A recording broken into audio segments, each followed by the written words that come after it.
Now, it is a city reduced to rubble in one of the longest battles of the Ukraine war. Yet the fight for Bakhmut still goes on. The Russian assault on the city is being led by the mercenary group Wagner. They're seeking to encircle the city, and currently there's only one road that links Bakhmut with the Ukrainian-controlled territory further west. However, the head of Wagner, Yevgeny Prigozhin, has said his men are not getting the ammunition they need from Moscow. Take a listen. If the Wagner group retreats, this is what history will remember. The front will crumble, it will disintegrate up to the Russian border and maybe even beyond. If we back down now, we will go down in history forever as the people who took the main step in losing the war. To talk about the fight for Bakhmut and Wagner's role in it, I'm very pleased now to be joined on the programme by Scott Lucas, Professor of International Politics at University College Dublin. Good afternoon to you, sir. Thanks for joining us. Thank you for having me here. What do you think Prigozhin's message is, then, to Vladimir Putin and to the Kremlin? Well, I think there's a double message here. The first actually has to do with an internal battle, which has been going on now for weeks between Prigozhin and the Russian military establishment. In other words, trying to win the contest for influence. Prigozhin's troops have been on the front line since the autumn, trying to overrun Bakhmut. They have not succeeded. But what Prigozhin wants to do is say, don't blame me here. It's the commanders, the military commanders in the defense ministry who are to blame. So you need to give me more resources, more basically personnel. And the Russian Defense Ministry, quite frankly, doesn't trust him. So you have that internal battle going on. But then you have the military situation in Bakhmut. This is a very, very bloody fight on both sides.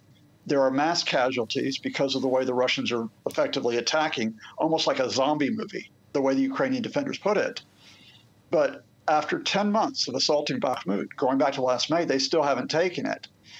And what we have, not only from Prigozhin, but from latest reports is that they no longer have the armor to carry out those types of assaults. They no longer, in fact, have organized mechanized divisions. So you're just talking about wave after wave of human assaults trying to break the Ukrainian resistance.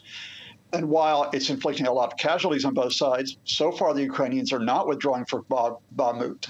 I think they may withdraw in the near future in a controlled, limited withdrawal. But if that happens, Russia will have at most a Pyrrhic victory, having expended a great deal of resources and manpower on a city that is not really strategically important in the Ukraine war. If it's not such an important city, why have both Ukraine and Russia thrown so many men towards it, particularly, as you say, the Wagner group? Well, symbolism from the Russian side.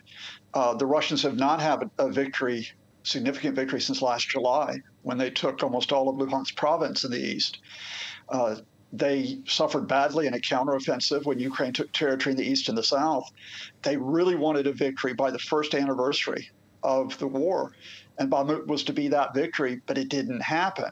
So now they look, going into the spring, how can we give Vladimir Putin something to say that this war is still going our way?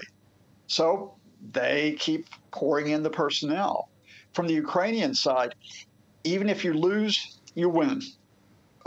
What we saw similarly last summer is that the Russians poured so many resources to take parts of eastern Ukraine, they weakened themselves and were vulnerable to the Ukrainian counteroffensive.